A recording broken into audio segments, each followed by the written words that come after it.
So if you're tuning in live to the bear cams on explore.org or anywhere else that's streaming the Brooks Falls cam here in Katmai National Park, this is Mike Fitz. I'm a park ranger here, and we're getting ready to do a live play-by-play from Brooks Falls, and we'll do that starting at 7 p.m. So in about 10 or 11 minutes or so. 7 p.m. Alaska time, 11 p.m.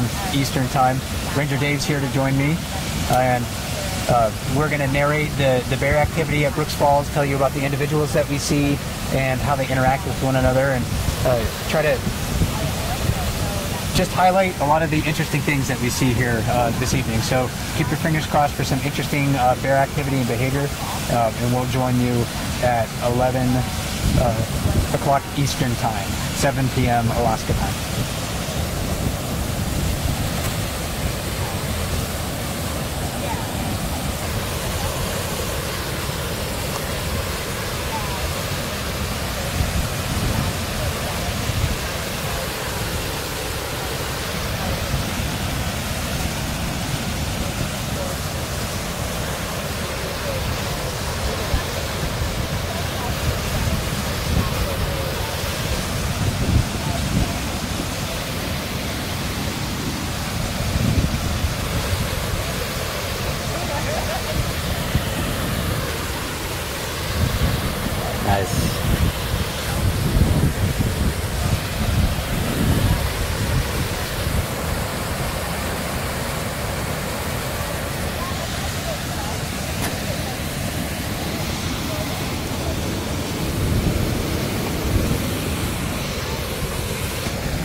Good evening from Brooks Falls. This is Ranger Mike here.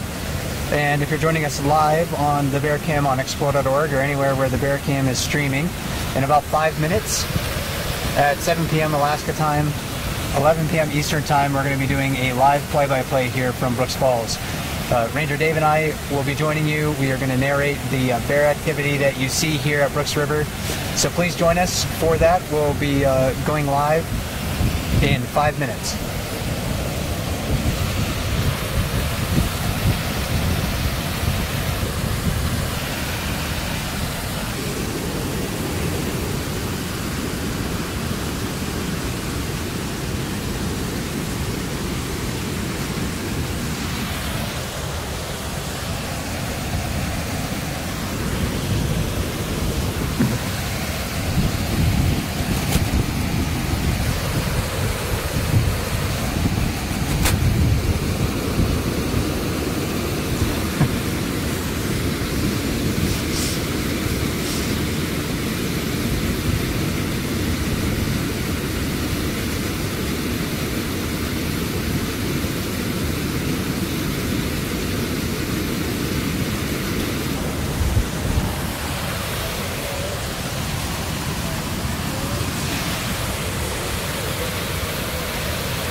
Well, good evening, everyone, from Brooks Falls and Katmai National Park and Preserve. My name is Ranger Mike Fitz. And I'm Ranger Dave.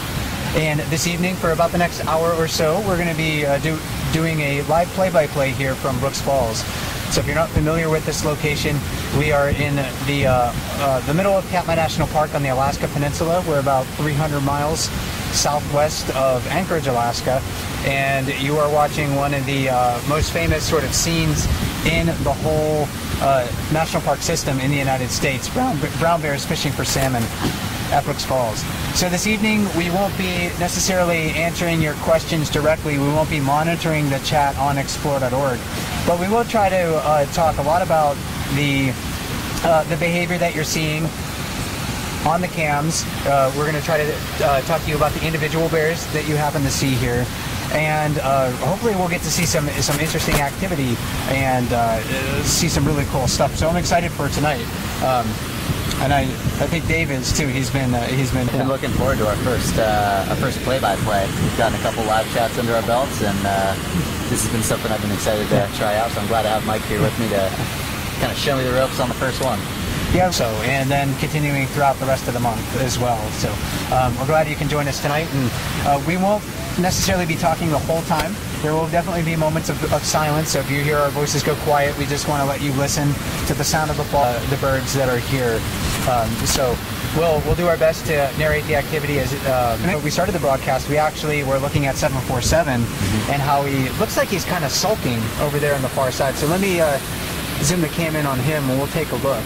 And maybe we could talk a little bit about why he might be behaving in that way.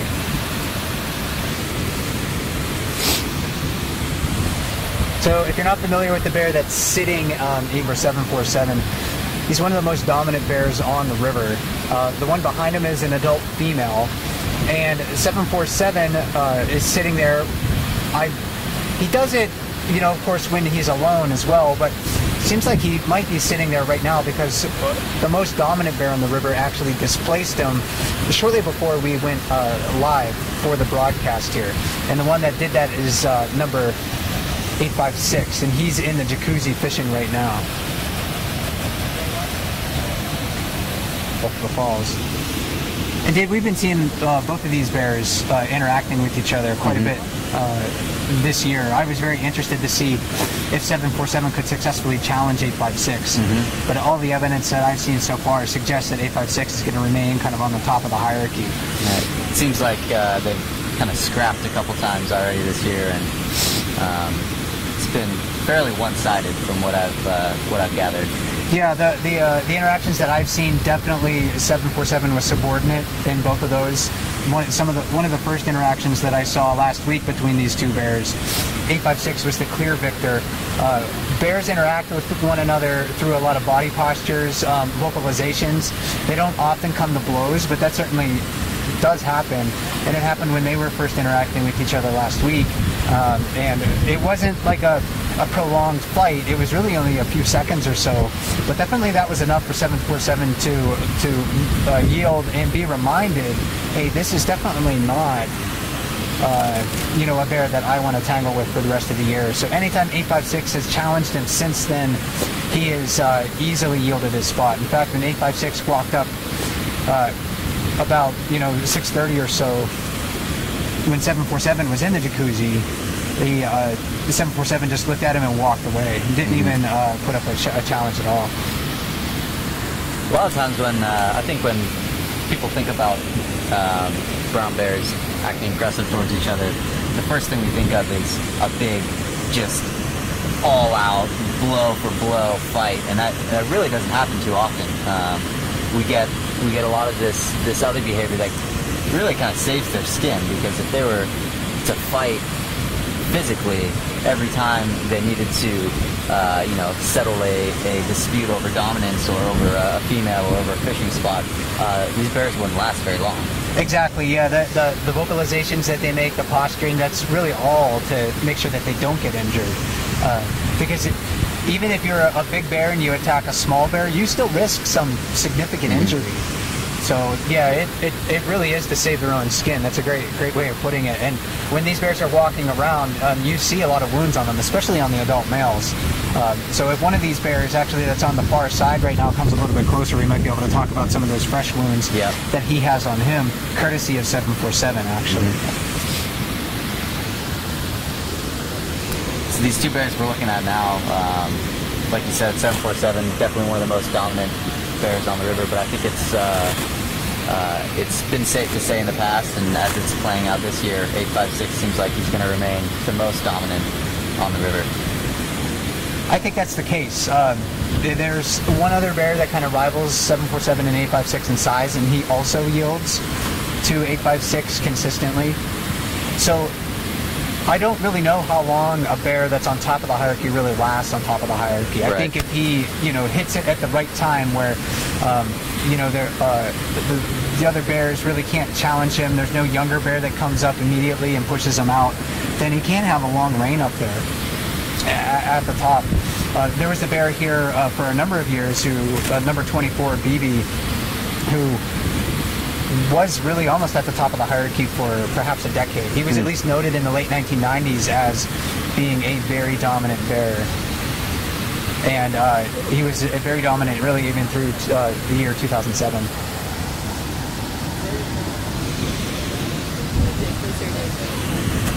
Oh, yeah, they're having trouble hearing you, so maybe try to get it closer to the mouth.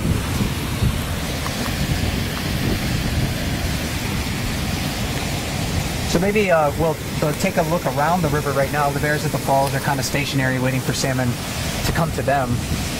We can try to pan downriver and see what else we see. On the far side, there are a couple of bears. One is actively fishing. One seems to be opportunity to occupy a fishing spot. He's been displaced recently, and we'll try to get back to that in a little bit. And then further downstream, there's one bear standing in the area that we call the riffles. This is a young adult male, number 274.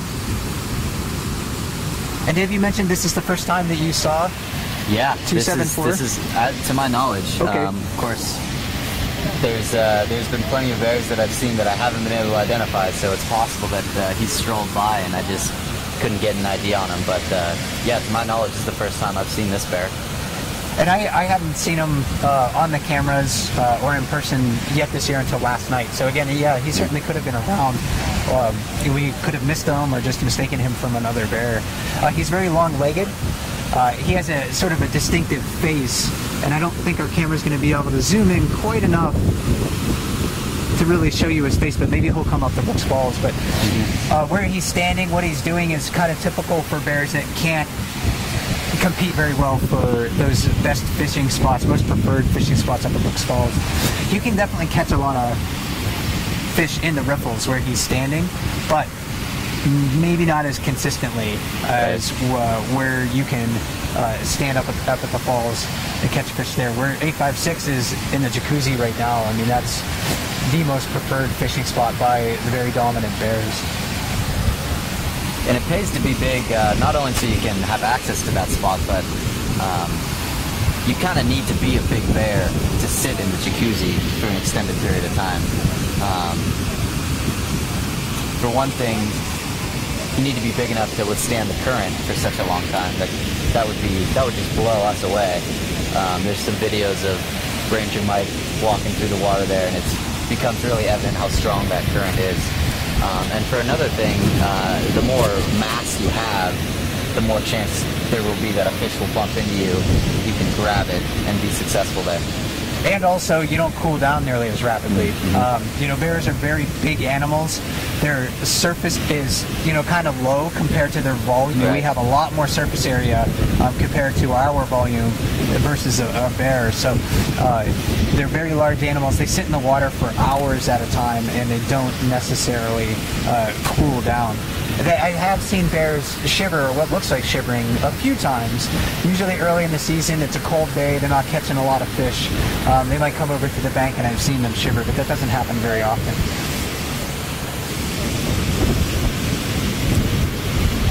And when you can get after August 15th, when we get bears around, you should try going in the jacuzzi if there's a warm day. I would like to. For me, I was surprised just how strong the current was the first time I got in there. Itself plunges over the waterfall and strikes the river once again.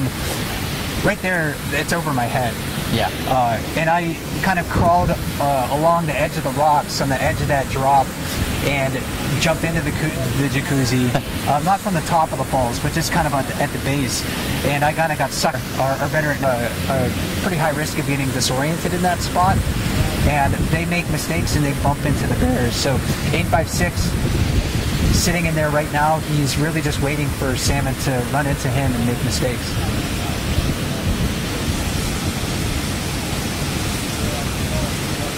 And so from time to time, we'll see 856 or whatever bear happens to be in the jacuzzi make a sudden twitching movement. So, especially if they stick their head and their jaws in the water, they're maybe trying to grab something.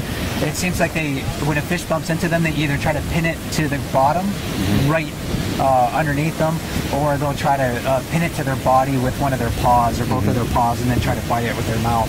In this spot here, we don't really see bears grabbing them strictly with just their jaws. They usually have to pin it to the river bottom or to their bodies before they can grab it. And that's unlike the lip of the falls, and we haven't seen too many bears fishing on the lip yet this year. Maybe just a couple times so far. I think I saw 402 up there for just a really short period of time. And the salmon were jumping while she was there, but just didn't seem like there were enough trying to make the jump for her to make it worth her time. And the lip is that iconic place where a lot of people take photographs of a bear just practically with a fish in its mouth. And that may give people the mistaken impression that that is the best spot to fish. And it is if you know how to fish there and you are fishing at the falls when there's a lot of salmon jumping. But if there's no salmon jumping, I don't know if we've seen one since we've been up here this evening. If there's no salmon jumping, that's a terrible spot to be at. On that far side over there, where 747 and 410 are sitting, that's a much more productive spot if there aren't any salmon jumping. And then 856 is occupying usually the place where there's always fish.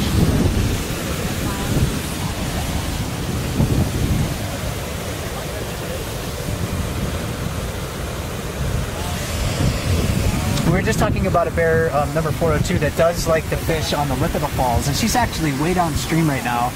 I can't see her cubs, but we'll pan down that way. We'll zoom in and give you a look. She's actually downstream of the riffles a few hundred yards from us. She's been kind of coming and going from that spot for the last 30 minutes or so, it seems. Looked like she left her cubs on the shore at one point.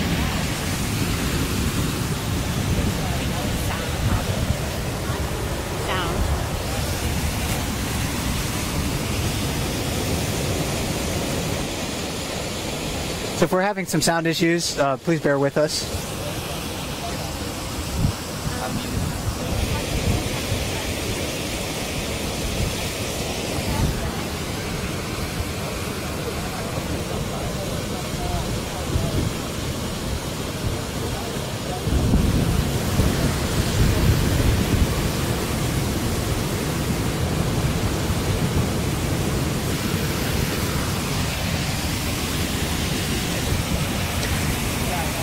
Yeah, but it's not uncommon, Dave, for I think females with cubs to leave their cubs on the bank while they go and try to fish. Right, or even in a tree. Or even in a tree, yeah, definitely. The cubs sometimes seem a little hesitant to actually enter the river. They're not as strong swimming as their parent, as their mother. They get cold easier. The current is very strong and swift for them. We've seen cubs get swept over the falls before.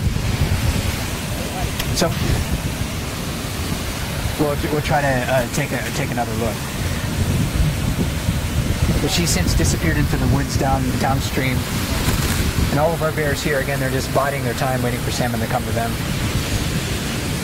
And so here's a question I have for you, Mike. Does it appear to you that 747 is even trying to fish right now? It doesn't.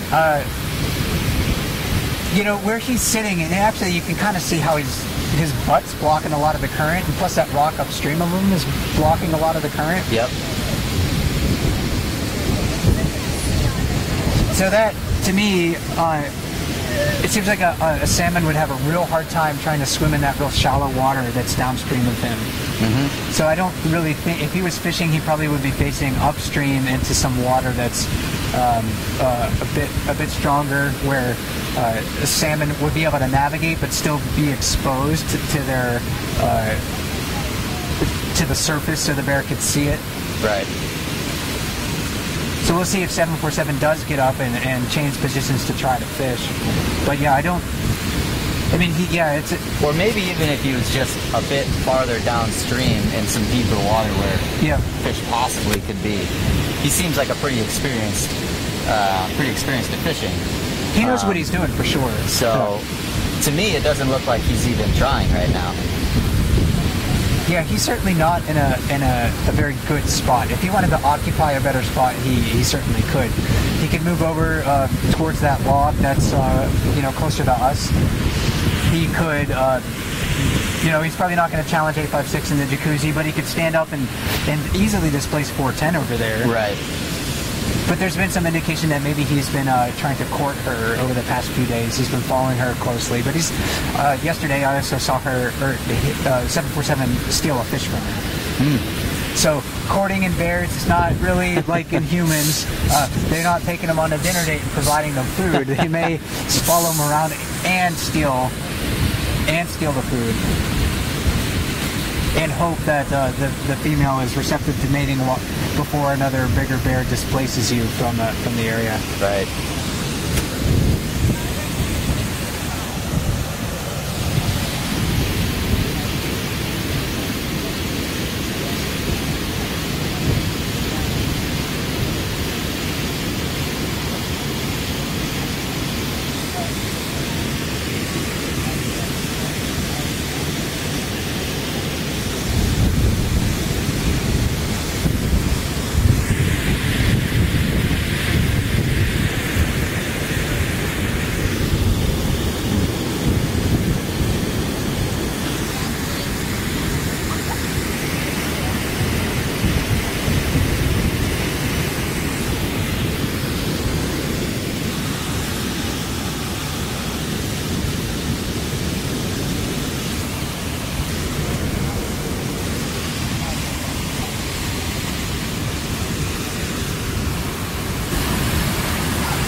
Okay, we know we're still having a little bit of sound issues. We just changed the setting on the camera, so maybe that'll help a little bit. I think I'm generally a bit too soft-spoken. I'm always the loud talker when I'm on camera.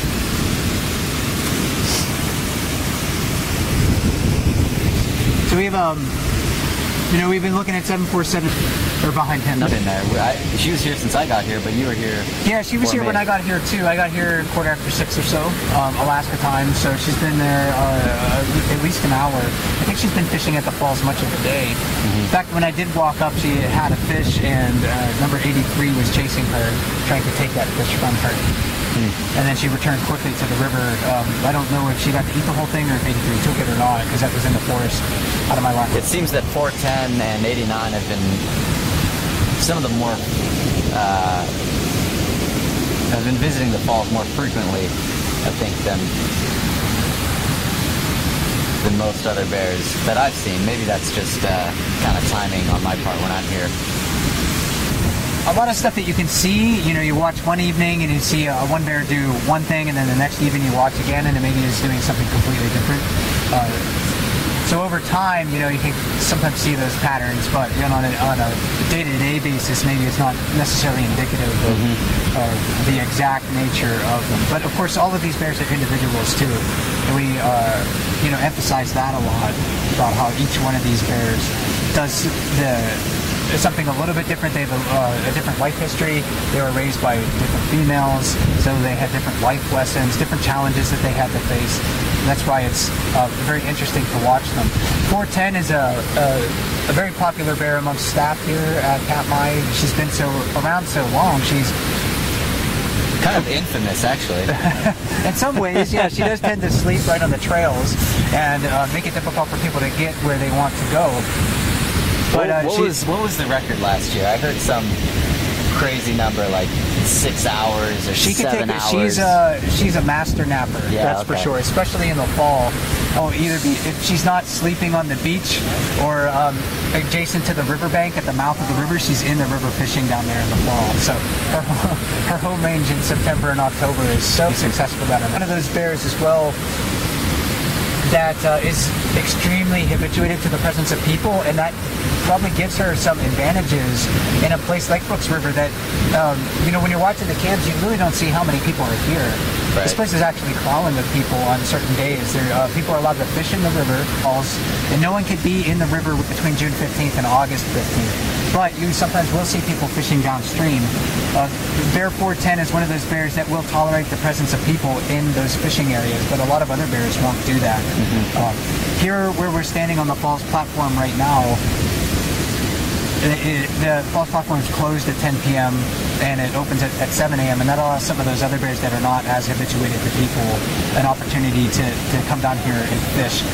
So you can watch them on the webcam, which kind of gives you a really neat opportunity to see some of those bears. And of course, that's not something people can do when they're here. No, there's absolutely no way to watch the cams while you're in Brooks Camp. So there's benefits to being here and benefits to not being here. Exactly. Yeah. For Ranger Dave and I to watch bears after 10 p.m. here, we gotta get a research permit from the park. Okay. We better have a good reason for doing our research. We just can't say, yeah, we like bears and we want to come up here after 10 p.m. 410's nearly 30 years old. She is believed to be a spring cub in 1988. So she's probably the oldest bear along the river here. I thought maybe she could come back with cubs this year. A lot of times people talk about whether or not she's, gone through the bear equivalent of menopause. Right. I don't know if that's ever really been scientifically documented or proven to happen in bears. I suspect it might. Maybe they just don't ever get old enough for that to actually happen. Right. Because they still mate. They still do. She has been, over the past several years, been followed by the most dominant bears on the river. And there's a little bit of maybe some approach by 747 over there. It's possible that he wasn't sulking so much as he was, just trying to habituate 410 to him. And so sniffing, her genitals behind there. She may be, going into her estrous cycle or in it right now. Right. And he is looking for that opportunity to mate. And as this is happening, we're seeing 755 back off the area. Yeah, he's kind of moving downstream. Maybe 747 just got a little too close. Right. 755 over here. We're seeing a little bit of a do-si-do, perhaps, going on over here.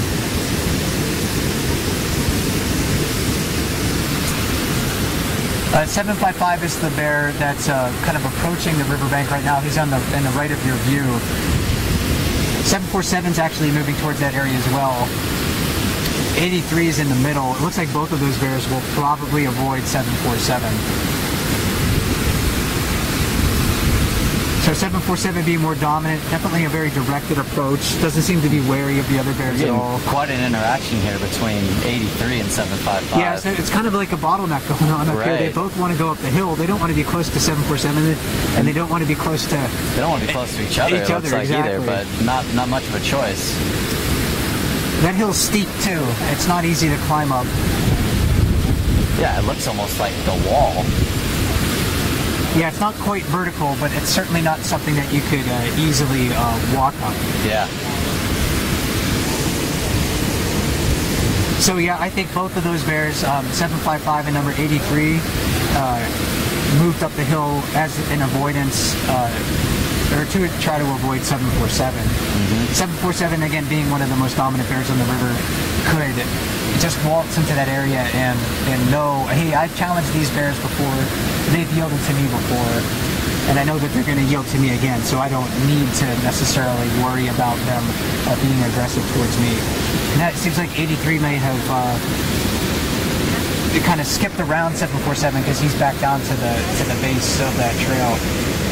Now he might try to fish. That's 755 left and 747 left, it looks like. Some space opens up and he's going to capitalize.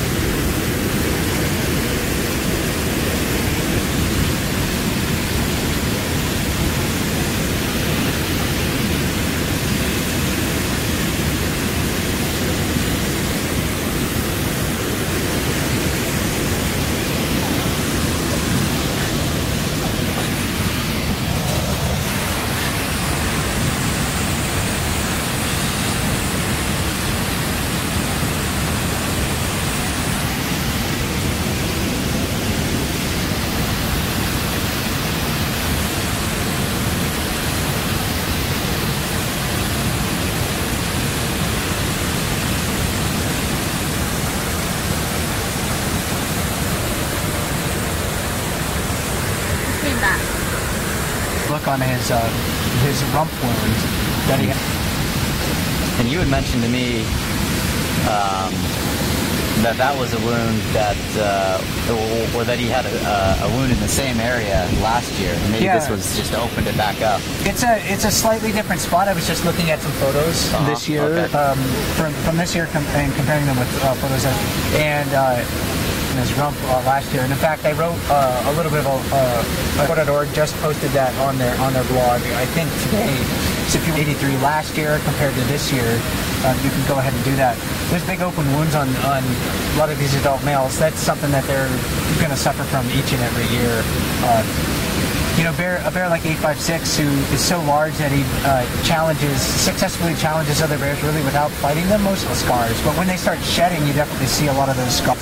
You know, it's not uncommon for bears here in Brooks River to have very large open wounds just from tangling with one another, competing over access to fish, or appropriation of a fishing spot from another bear, or just trying to gain access to females too.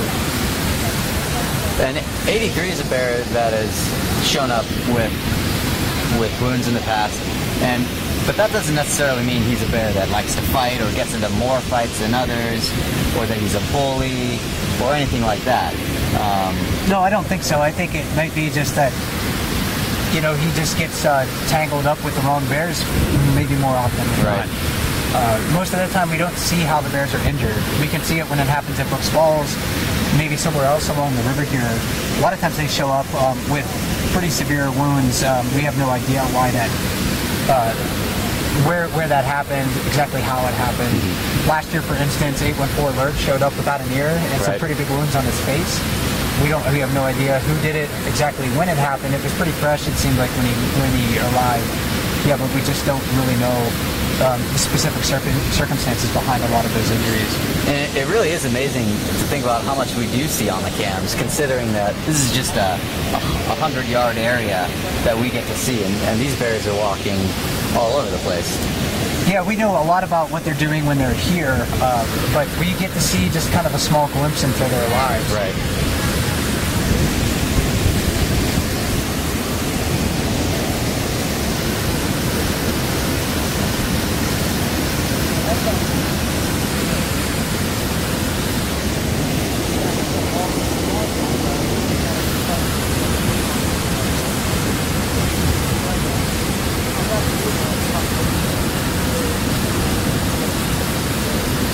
Spot that 83's in now.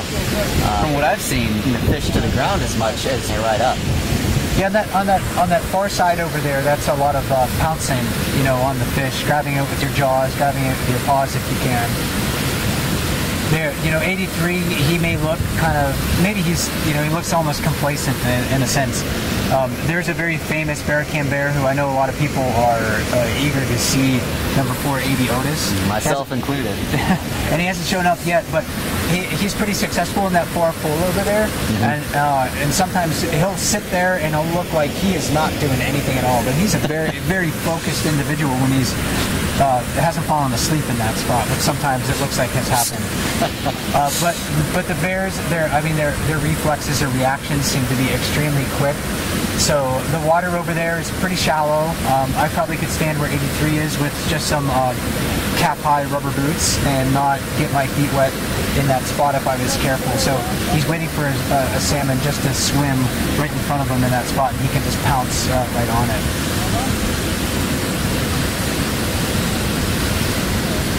And it's about halfway through our play-by-play for this evening, so I think we should reintroduce ourselves. So if you're just joining me tonight is also Ranger Dave, Cop Shepherd, who is going to be here all summer. I'm here actually kind of temporarily just for a couple weeks or so, but Ranger Dave is going to entire summer and into our camp things. So we're glad you could join us. This narrating the activity that we see here at Brooks Falls for at least the next half hour. You know, we'll get many of the questions and thoughts that you have, although we won't be monitoring the comments directly on Explore.org.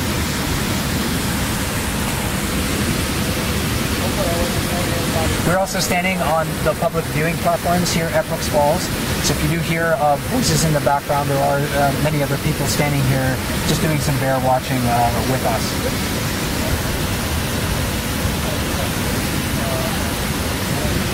I think we did see a little bit of chasing for some fish downstream while we were introducing ourselves. But it looks like maybe this young male down here was a bit unsuccessful. So again, this is number 274. Kind of nicknamed Overflow. That's a little play on his mother's name. His mother, we believe his mother was number 438 Flo. We haven't seen her in a number of years. We're pretty sure that he's an offspring of that bear. So this is an example of a bear that we believe was likely raised along the river here.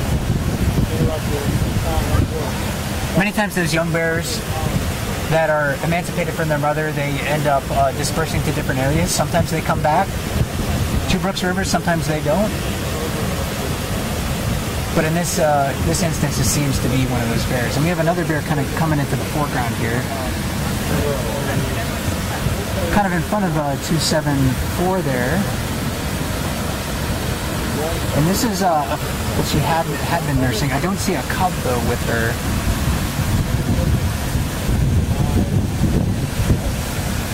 So we'll see if there are any cubs, and we'll look for this female. Her behavior indicates the location of any cubs. It definitely did look like it. Yeah, and so is she right now. She's reacting. Just she got a whiff of him, and she decided that's enough for me. I do not need to be near that really big bear. So you saw her standing up too. And we see bears standing up all the time. Mm-hmm. You know, in the movies, standing up is often like a real aggressive posture by a bear, but in reality, that's not necessarily. And to go off that, I think people have also thought that they stand up because they're not very good at seeing, like they're nearsighted or they can't see very well, and that's just not the case either. They seem to have a fairly decent eyesight, at least as good as ours. Probably better at night than we have, and certainly their sense of smell is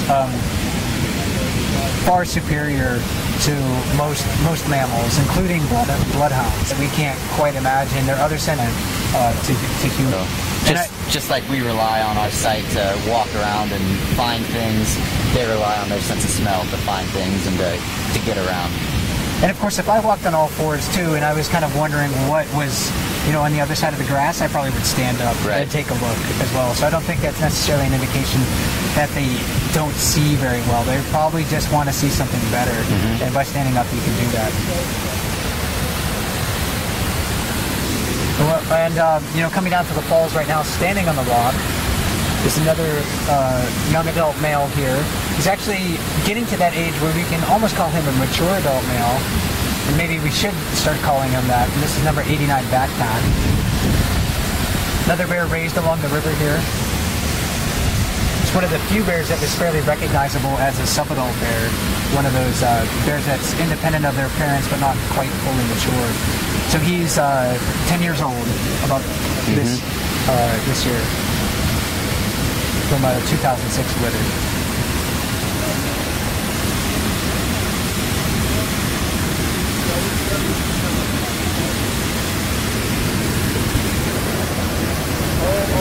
It's pretty interesting to see just now how close he was willing to get to 856. Of course, he's giving him his space. Yeah, he kind of came over to the log. I'm not sure if he would have come, much closer than that. Right. So I've seen other bears totally just avoid the falls altogether, absolutely, knowing that 856 is there. I think from what I've seen, it seems more habituated to other bears, more habituated to people than some other bears that I've some learning that he, or a result of some lessons, I should say, that he got when he was with his mother. His mother, 435 Holly, is very tolerant of other bears generally. Fairly habituated to the presence of people too.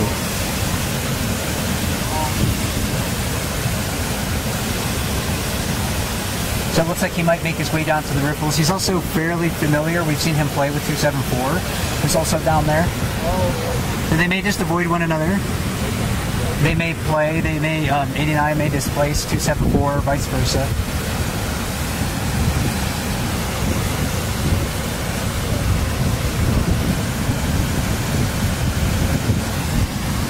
or they may just ignore one another. You never know. Right. And we're kind of in the beginning of the season here, where bears are still feeling each other out. They've 6 months, had all their private time, and now they're all forced together in this small area, and they've got to kind of just work it out. This river is so exciting because they are feeling each other out. The hierarchy is just, still kind of shuffling. You see bears like 89 who's growing each year. He's walking up to this female. I don't know if she's also showing signs of estrus. Maybe so. So yeah, the mating season, the peak of the mating season here in Katmai is June, and it continues throughout much of July. And we'll see, I don't know, downriver and out of sight. If he does, that's kind of classic courting behavior. Mm-hmm. Male bear will just follow a female until she's at a point in her estrus cycle where she's receptive to mating, and also receptive to the close proximity of that male bear.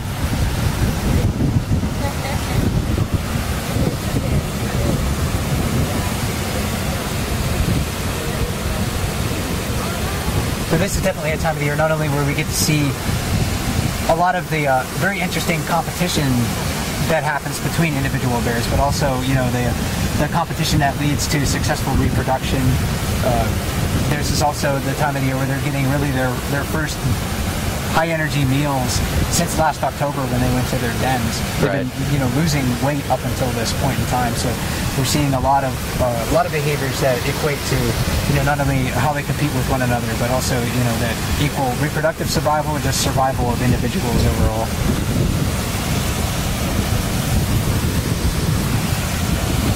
And that female down there, I'm not really sure of her identity. It doesn't really seem to be a familiar bear to me. It might be familiar with the falls, but each year that happens. There's bears that show up and I have to relearn who it is, or it could be just a completely new bear.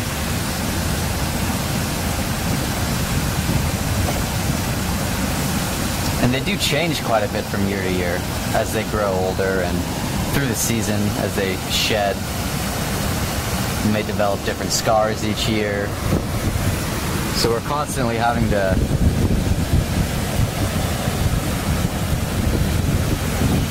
find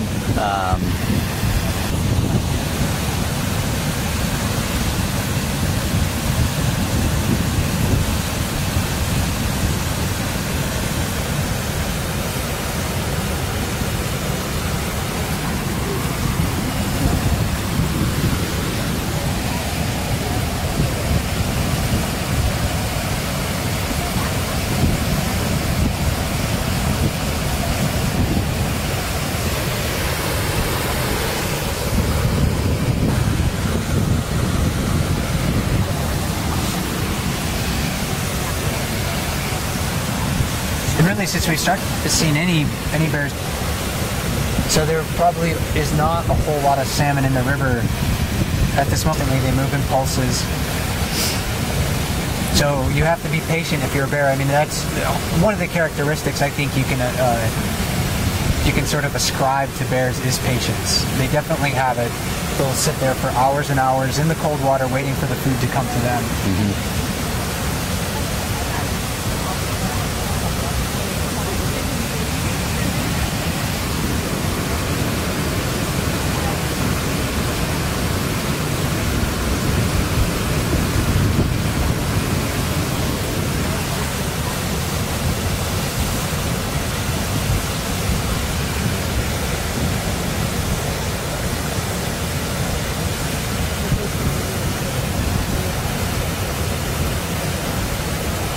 So it looks like number 89 backpack down there. He's still kind of interested in that female. Yeah. I'm not sure how interested she is in him. And it looked like 89 backed off 274 quite a bit there. Yeah, now he's kind of moving out of the area, moving up maybe towards the falls. Maybe he's going to try to look for some fish up here. Looks like 89 has his attention focused maybe not so much on fish at the moment.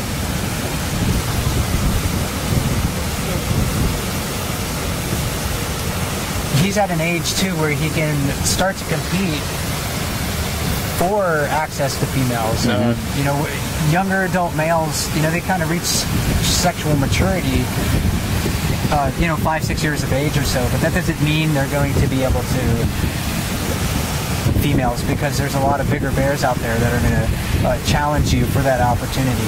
Right. So in years past, he may not have been able to get those opportunities, but now he's growing. He's a much bigger bear than he was just a couple years ago. So he might have those opportunities, you know, in the near future. So if we see this female again, and she comes back, it'll be interesting to see if 89 is still following her, or if she hit the river. You know, we didn't see any other bears following her, so maybe no other bears picked up on her scent. I'm not really sure, but that, you know, commonly happens where one male will be following a female, then all of a sudden another bigger bear comes along and takes his place.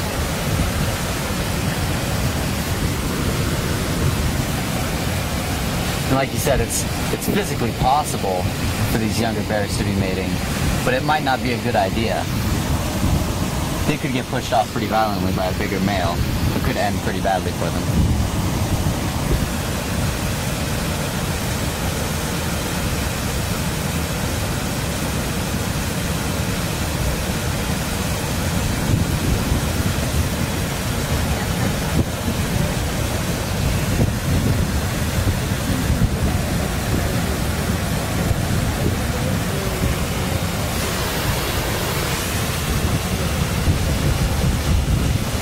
So maybe 274 is a little bit interested in what's going on down there. He seems to be kind of reluctant to leave. Yeah, he's like, hey, can I cut in?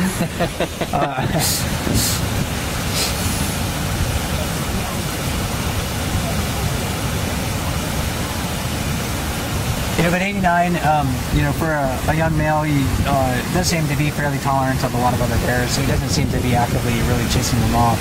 Right. Again, maybe he realizes, you know, this other bear is not necessarily going to displace me. I don't need to expend energy doing that. And they also seem to be fairly close to the same size. Yeah, they are. I think they're only maybe a year apart or so.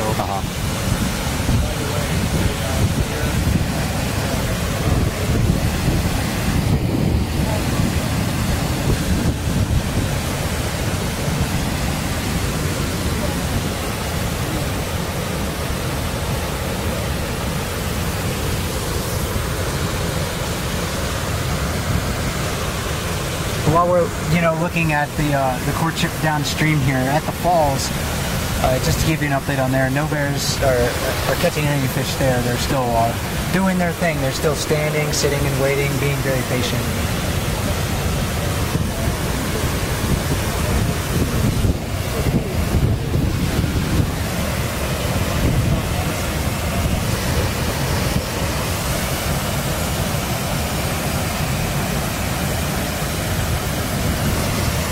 And as you say that, looks like 856 might want to take a little break.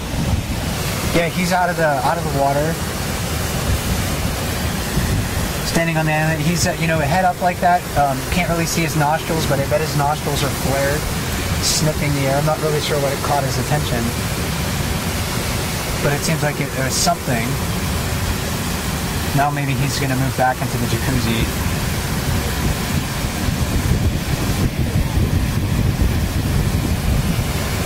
.856 is very skilled at that spot.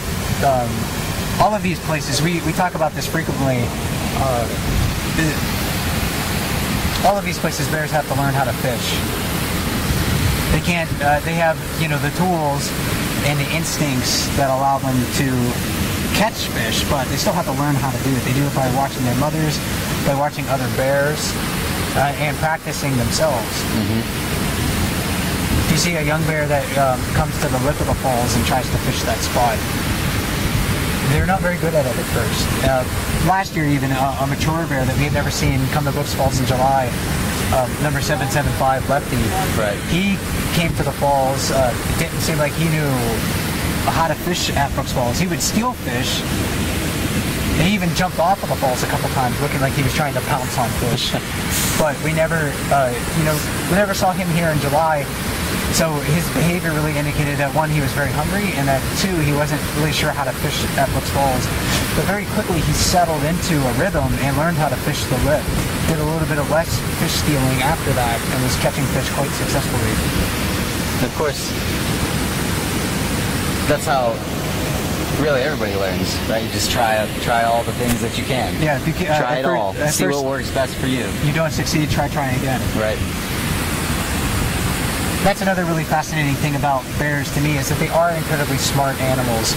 If something doesn't work for them, they may try to figure it out a different way. If they can't figure out how to fish in the jacuzzi, maybe they'll specialize in fishing the lip, or specialize in fishing in the far pool. Look around, see what other bears are doing.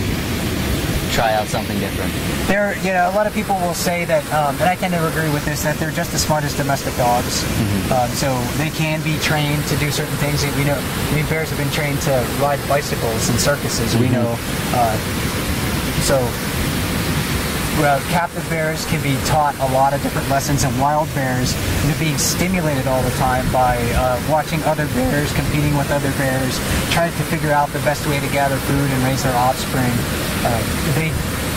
They definitely learn a lot over the course of their lives, and you can't teach an old bear new tricks. They definitely do learn, and they remember. They have very long memories. And sometimes it'll only take one instance for a bear to learn a behavior. Yeah, we had well, I wasn't there at the time, but I've heard stories of a bear getting into somebody's freezer through their garage, and then accessing food that one time. That's the garage. That's your house. That's my house. Yes, that's your. Oh boy. Do we have a lock on that? So I lived in. I could back up the story a little bit. Yeah, bears, if they smell something that's very interesting to them, they're going to investigate it, and then what they do, they investigate that with their claws and their jaws. I had lived in there. I moved out for a little while. Someone else moved in, and he was a hunter, and he had some moose in his freezer. And a bear went in there. It ignored the dog food that was in the garage. It ignored the other food that was in the garage. Right. It went straight to the freezer and opened up the freezer. It opened the garage door by pushing up on the garage door. So maybe it had broken into someone else's garage before. It associated moose with food, of course. So inside of the freezer, the moose being packaged and wrapped and everything like that, the bear could still smell it. Went in there and ignored all the other food. Bit the top of the freezer, opened it up, and pulled a lot of that food out. And then just about every day after that, you could see its paw prints on other garage doors. It came back to that housing complex over and over and over again. So, yeah, they do have very long memories. They only need to get access to food once for them to remember how to get food. And that's why it's so important that people never, ever give the bears the opportunity to associate people with food. Right. And in that instance, the garage door wasn't locked. The bear could open it up easily. So when I moved back in there, the garage door, it was something that was a regular thing for me, was to lock that garage. So 856, taking a break from the jacuzzi. Looks like he might move downstream now. And one of the things I've noticed about 856, if you're watching now and you're learning how to identify bears, and you're trying to get a good handle on some of these individuals, one of the behavioral things that I've noticed about him, and I mean, I've seen other bears do that too, but it seems that 856 in particular is just constantly. And I don't know why, but that's one way that you can kind of narrow down the choices. If you're wondering, I wonder which bear this happens to be. Right. You want to know, is it 856? Is he licking his lips a lot? Yeah. And 856 definitely knows that. And of course, you can't use just one characteristic to identify a bear generally, but one thing that can help. And I like this thing of trying to figure out who's who. You can look at the gestalt of the bear, look at everything, the ears, but it's the combination of that, their claw color, their behavioral characteristics, their disposition.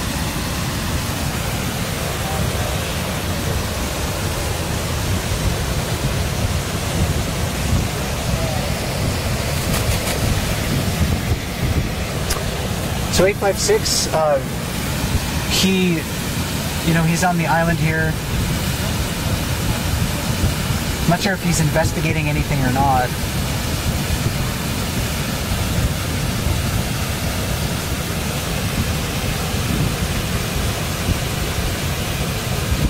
seen instances where he's left the jacuzzi like something caught his attention. Maybe he was smelling something.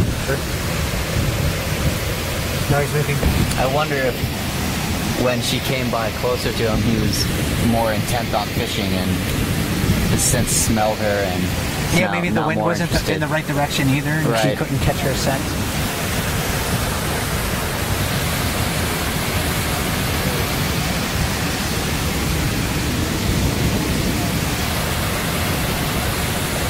There was one salmon jumping. And you saw, 856 shove his head into the water there. Maybe he was trying to grab onto a fish. He might feel them bumping against him at this point in time.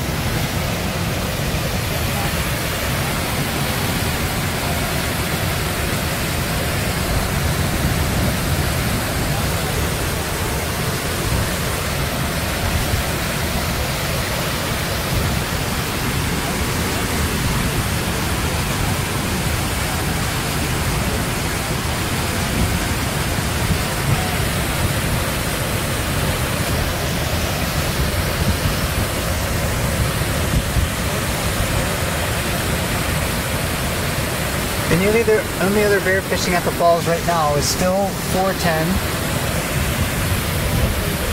She's over there on the far side. That's kind of her spot up at the falls. You don't really see her trying to fish other locations. She's been standing pretty still, but just as we move the camera towards her, she's starting to perk up and make a little more movement. Maybe there's more fish swimming around now. There could be. Last night, for instance, when I was up here, there was a moment for, maybe a half hour or so where 20 to 30 fish were jumping per minute, and then after that, virtually none. Right. But the overall sort of escapement into the Naknek River watershed where we are at right now has been fairly low and so the fish are just slow to trickle in so far. I think we'll start to see some big sort of pulses of fish coming, any day now.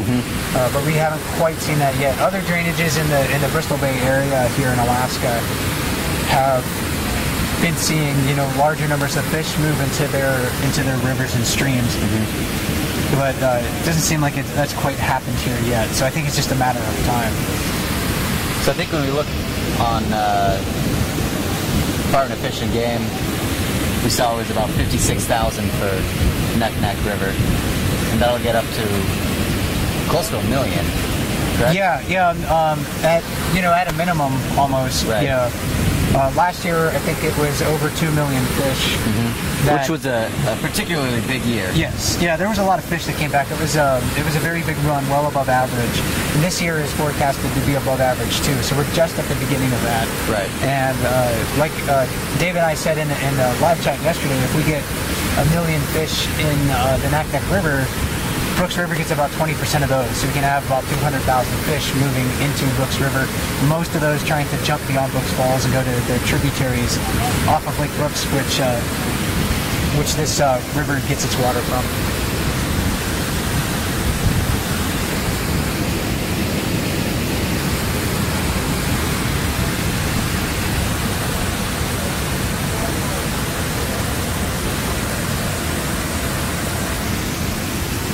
And it's just about time for us to conclude our play-by-play for this evening. We'll take one more look downstream, show you what's around.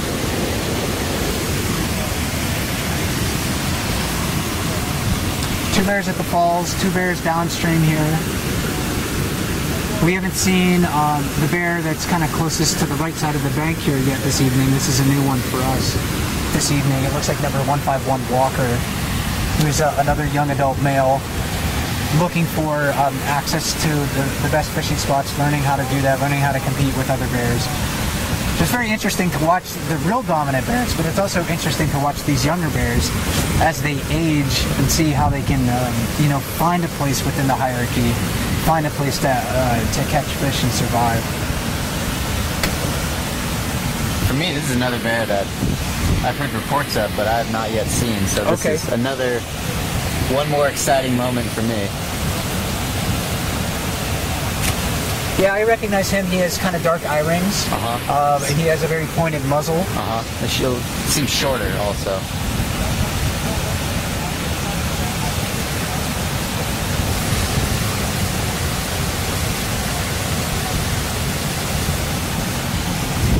So it's about 8 p.m. Alaska time, and again, this is June 29, 2016. So thanks for joining Ranger Dave and I on this play-by-play. We'll be doing more in the near future.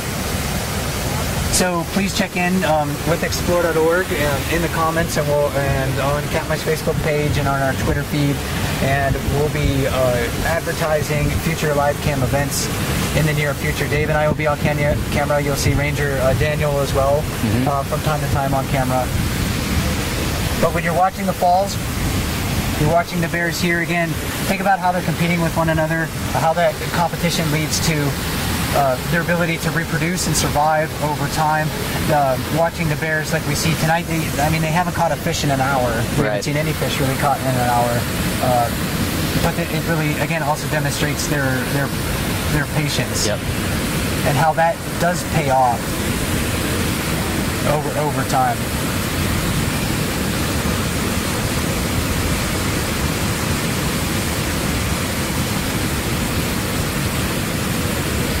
So thanks again for joining us this evening, and we'll talk to you soon.